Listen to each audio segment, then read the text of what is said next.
Hello friend. आज आप लोगों को 17 का बाइक लेके आए हैं, ठीक है फ्रेंड। तो आप लोग रेडी हो जाइए। पहले आप लोगों को 100 का स्पीड से लिखा जाएगा, उसके बाद 80 का, ठीक है फ्रेंड। तो ready, 1 2 3, ready, start. Delhi provide, I think, a good example of what the close collaboration between a university and its colleges should be. All colleges, including those set up by government, are under the control of their own autonomous bodies. The remuneration qualifications of teachers in the colleges and university is the same and methods or recruitment are similar. The teaching programs are very well coordinated. The grants in aid is liberal and is given by the University Grants Commission on the recommendation of the university. The results of this approach have been outstanding, and the Delhi colleges have given a much better account of themselves than in many other areas. It would be a good thing if the Delhi model is adopted elsewhere, also in other metropolitan areas and big cities in the first instance, and then generalized to other areas. In the light of experience gained para change, it would be untrue to my part as a university man if I did not share with you some of my ideas about the chief concerns of a college as a center of higher education in its educational work. The first thing that comes to my mind is its concern for the individual and the spiritual. This may sound a little out of fashion, but I feel it is a vital concern.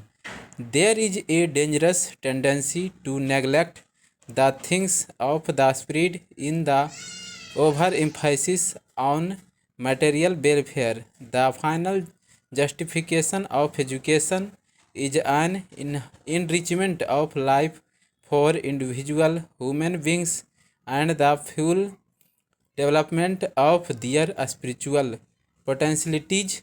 Whatever else the college may or may not do, education in this sense should be its first concern para change. Its second main concern should therefore be to organize its work as to make the realization of this educational aim possible.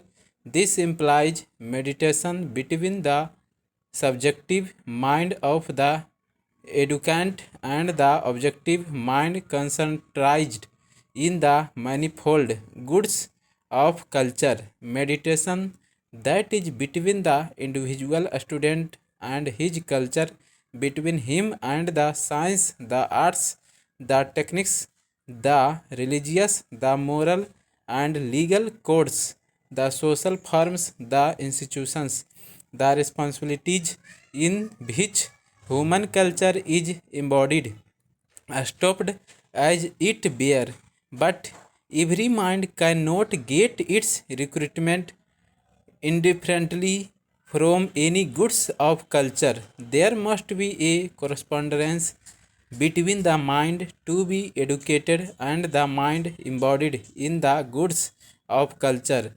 The good college can never do too much to initiate the student into the process of the self discovery of his inclinations and aptitudes, and to see that the goods of culture selected to educate him correspond to his mental relief, which is good for future para change.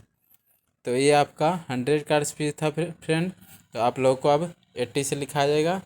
तो ready, 1 2 3, ready, start. Delhi provide, I think, good example of what the close collaboration between a university and its colleges should be all colleges including those set up by government are under the control of their own autonomous bodies. The remuneration qualifications of teachers in the colleges and university is the same and methods or recruitment are similar. The teaching programs are very well coordinated. The grants in aid is liberal and is given by the University Grants Commission on the recommendation of the university. The results of this approach have been outstanding, and the Delhi colleges have given a much better account of themselves than in many other areas. It would be a good thing if the Delhi model is adopted elsewhere, also in other metropolitan areas and big cities in the first instance, and then generalized to other areas in the light of experience gained for a change. It would be untrue to my part as a university man if I did not share with you some of my ideas about the chief concerns of a college as a center of higher education in its educational work. The first thing that comes to my mind is its concern for the individual and the spiritual.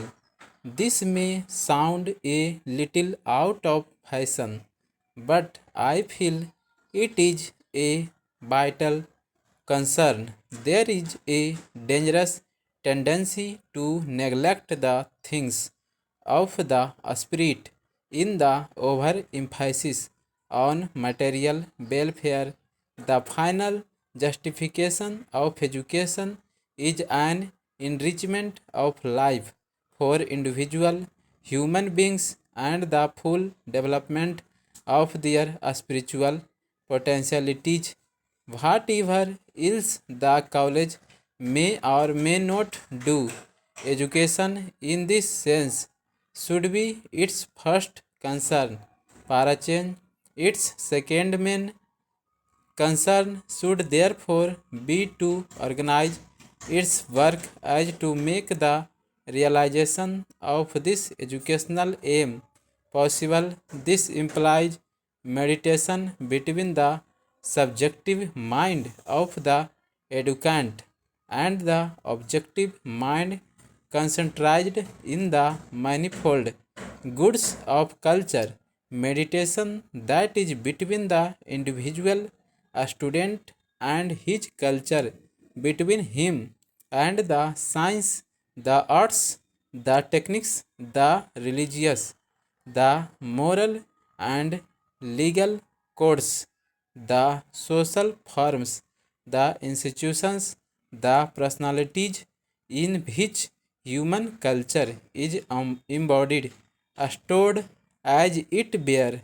But every mind cannot get its nourishment indifferently from any goods of culture.